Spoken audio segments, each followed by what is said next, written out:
Hello बच्चों। तो आज हम लोग अपना नेक्स्ट टॉपिक स्टार्ट करते हैं, लेकिन उससे पहले आप लोग मुझे एक जवाब बताइए। ये हमारे पास दो कंपाउंड्स हैं, एक है हमारा टेट्रासाइनो निकलेट 2 और दूसरा है हमारा टेट्राक्लोरिडो निकलेट 2। दोनों में ही सेम मेटल है और दोनों में ही चार चार लीगेंड्स हैं, लेकिन ये हमारा डायामैग्नेटिक है और ये हमारा पैरामैग्नेटिक है। अब इस चीज का जवाब क्या है, क्यों है ऐसा कि एक डायामैग्नेटिक है दूसरा पैरामैग्नेटिक है? तो ये जो प्रॉब्लम थी, इसके जो आंसर्स थे वो दिए हमारी थ्योरी वैलेंस बॉन्ड थ्योरी ने, जो हम लोग आज करेंगे।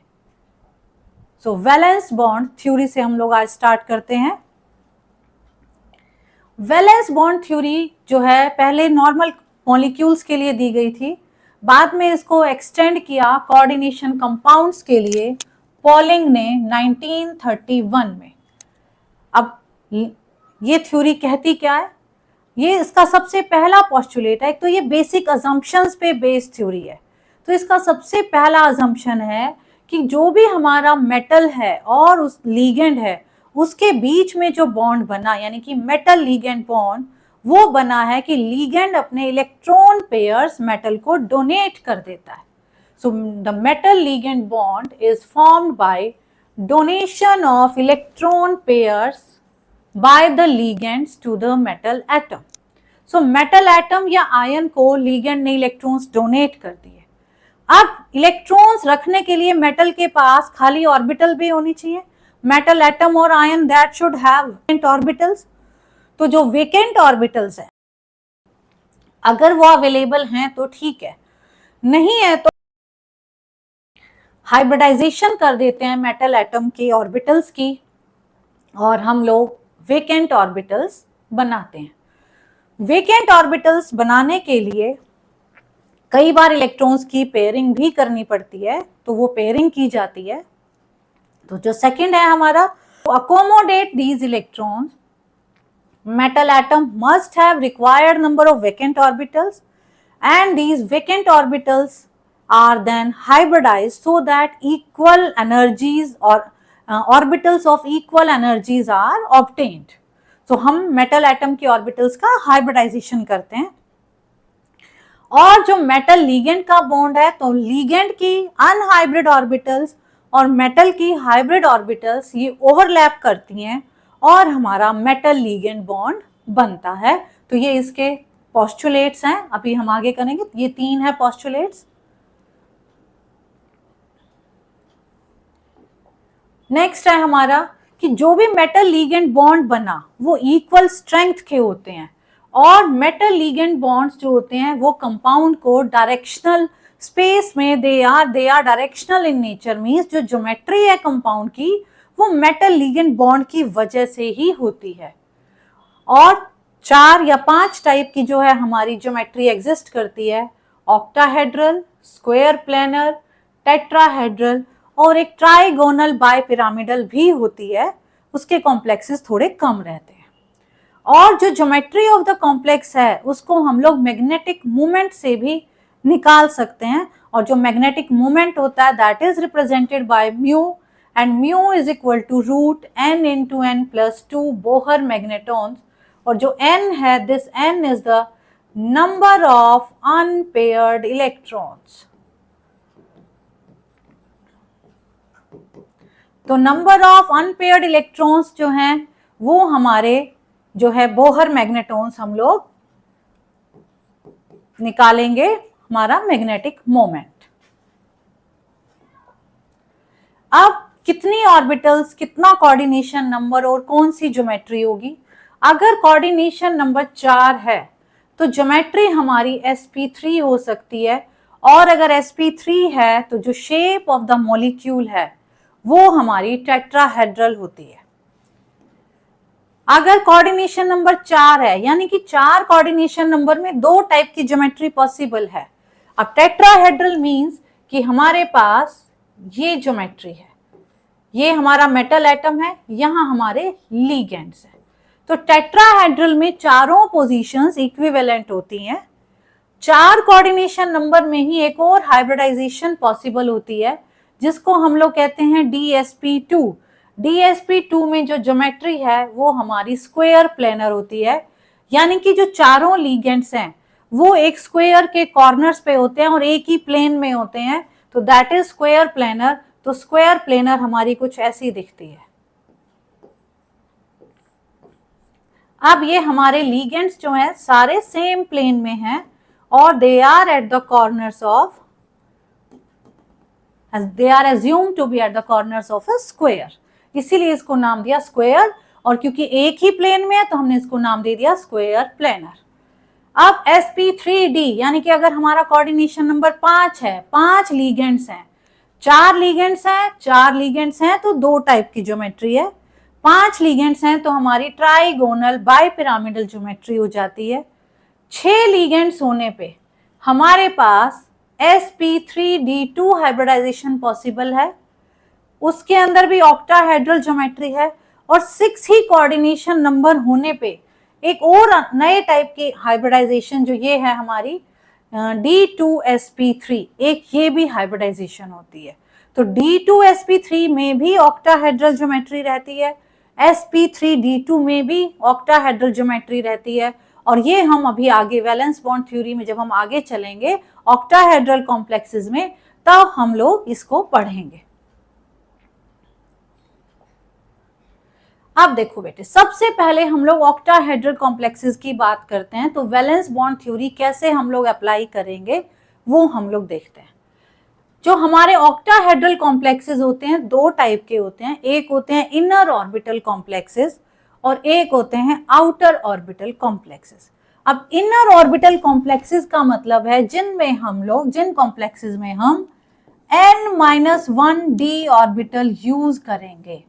तो जिन भी कॉम्प्लेक्सेस में हम लोग n-1d ऑर्बिटल यूज कर रहे हैं they are inner orbital complexes, यानी कि यहाँ पे जो हाइब्रिडाइजेशन होगी वो D2sp3 होगी। अब क्योंकि n जो है हमारा s से स्टार्ट होगा तो ये n-1d ऑर्बिटल है, इसीलिए हम इनको कहते हैं इनर ऑर्बिटल कॉम्प्लेक्स। और जो इनर ऑर्बिटल कॉम्प्लेक्सेस होते हैं इनमें जनरली इलेक्ट्रॉन्स की पेयरिंग हो जाती है और पेयरिंग होने की वजह से हम इनको लो स्पिन कॉम्प्लेक्सेस या फिर स्पिन पेयर्ड कॉम्प्लेक्सेस भी बोलते हैं। So they are low spin complexes और स्पिन पेयर्ड कॉम्प्लेक्सेस। और क्योंकि इनमें इनर n-1d ऑर्बिटल यूज होती है हाइब्रिडाइजेशन में, they are called inner orbital complexes. अब हमारा ये एग्जांपल है हेक्साअमीन कोबाल्ट 3 आयन। अब जो है इसके अंदर हम लोग पहले कोबाल्ट का कॉन्फ़िगरेशन लिखते हैं। तो जो हमारा कोबाल्ट है, कोबाल्ट का कॉन्फ़िगरेशन जो आउटर है दैट इज 3d7 4s2। अब 3d7 है और यहाँ जो कोबाल्ट की ऑक्सीडेशन स्टेट है हमारी वो है बेटे X। अब क्योंकि हमारे पास से 6 अमोनिया मॉलिक्यूल्स हैं, अमोनिया की जो है चार्ज 0 है तो 6 × 0 दिस इज इक्वल टू +3। तो जो ऑक्सीडेशन नंबर हो गया हमारा कोबाल्ट का that is +3। So oxidation number +3 हो गया। अब हम क्या करेंगे, कोबाल्ट का 3+ का हम कॉन्फ़िगरेशन लिखेंगे। तो कोबाल्ट 3+ में हमारे पास आ गया 2 इलेक्ट्रॉन यहां से गायब हो जाएंगे 4s2 से, एक यहां से, तो ये हमारा 3d6 बन गया। तो 1 2 3 4 5 और एक 6। अब हमारा 4s भी खाली है और हमारा 4p भी खाली है। तो 4s 3d, अब देखो यहाँ 3d यूज होगा और 4p अभी हमें, क्योंकि हमने 6 लिगेंड लगाने हैं तो हमें 6 ऑर्बिटल्स वैकेंट चाहिए। तो अब देखो 3d6 है, अभी फिलहाल हमारे पास 1 2 3 4 वैकेंट ऑर्बिटल्स प्रेजेंट है, लेकिन हमको चाहिए कितनी, हमको 6 ऑर्बिटल्स चाहिए। तो हम क्या करेंगे, यहां वाला एक इलेक्ट्रॉन हम इस इलेक्ट्रॉन को शिफ्ट कर देते हैं इसके पास, तो हमारे पास 5 ऑर्बिटल्स खाली हो गए। फिर हम इस इलेक्ट्रॉन को यहां शिफ्ट कर देते हैं, तो हमारे पास ये 2 ऑर्बिटल्स खाली हो जाएंगी और हमारा कॉन्फ़िगरेशन जो है, अब हाइब्रिडाइज्ड ऑर्बिटल्स कैसे बनेंगी। ये हमारे पास 2 ऑर्बिटल्स खाली हो गए, अब 2 ये खाली हैं और एक s की खाली है और यहां। तो हमारा जो अमोनिया है, अमोनिया यहां अपने इलेक्ट्रॉन्स भेज देगा।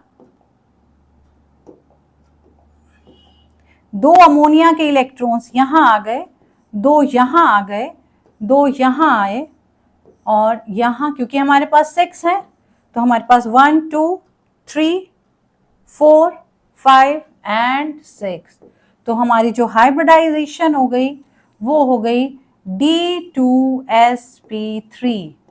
अब देखो बेटा, इसके अंदर क्योंकि कोई भी इलेक्ट्रॉन हमारा अनपेयर्ड नहीं है, तो जो ये हमारा कॉम्प्लेक्स है, ये कॉम्प्लेक्स हमारा डायामैग्नेटिक रहेगा।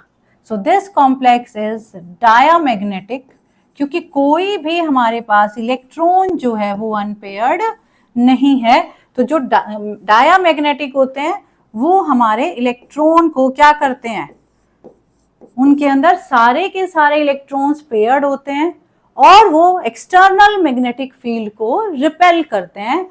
तो ये हमारी वैलेंस बॉन्ड थ्योरी है कि जिसमें पहले हम मेटल का कॉन्फ़िगरेशन लिखते हैं, फिर उसका ऑक्सीडेशन नंबर देखते हैं, फिर उस आयन की कॉन्फ़िगरेशन लिखते हैं और जितनी ऑर्बिटल, जितने लीगेंड्स हैं उतनी हम ऑर्बिटल्स वेकेंट अवेलेबल कराते हैं और जो वेकेंट ऑर्बिटल्स होती हैं वही हाइब्रिड ऑर्बिटल्स होती हैं एंड दे कॉन्स्टिट्यूट हाइब्रिडाइजेशन। और हाइब्रिडाइजेशन के बेसिस पे हम उनकी ज्योमेट्री बताते हैं और मैग्नेटिक कैरेक्टर की डायामैग्नेटिक है या फिर पैरामैग्नेटिक है। अब क्योंकि अंदर वाली d ऑर्बिटल्स यूज हो रही हैं 3d वाली, ये हमारा इनर ऑर्बिटल कॉम्प्लेक्स हो गया। एक और देखो, ये भी हमारा इनर ऑर्बिटल कॉम्प्लेक्स है, हेक्सासाइनोफेरेट 2। अब इसको भी हम क्या कहेंगे, लो स्पिन या स्पिन फ्री कॉम्प्लेक्स। अब यहाँ पे हमारे आयरन का जो ऑक्सीडेशन नंबर है वो हम लोगों को मालूम ही चल रहा है कि +2 है और आयरन का जो कॉन्फ़िगरेशन होता है दैट इज 3d6 4s2। अब 3d6 4s2 तो आयरन का आउटर कॉन्फ़िगरेशन है।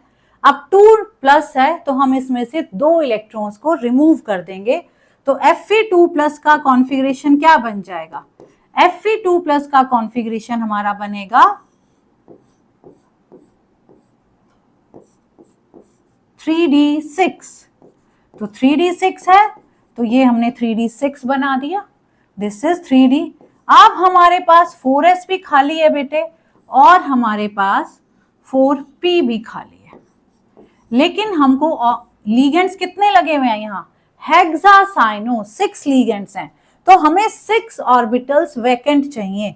तो हम क्या करेंगे, एक इलेक्ट्रॉन यहां से यहां भेज देंगे, एक ऑर्बिटल खाली, दूसरा इलेक्ट्रॉन यहां से यहां भेज दोगे तो 2 ऑर्बिटल खाली हो जाएंगी और हमारा जो ये कॉन्फ़िगरेशन है वो ऐसे हो जाएगा।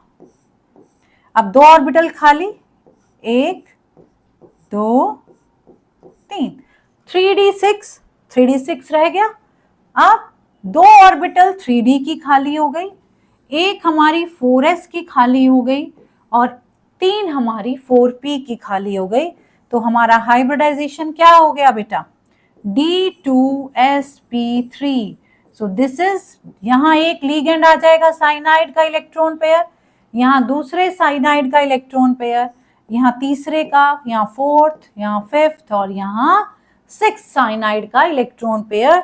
तो हमारी हाइब्रिडाइजेशन हो गई D2sp3 और ये भी हो गया हमारा diamagnetic because no unpaired electron.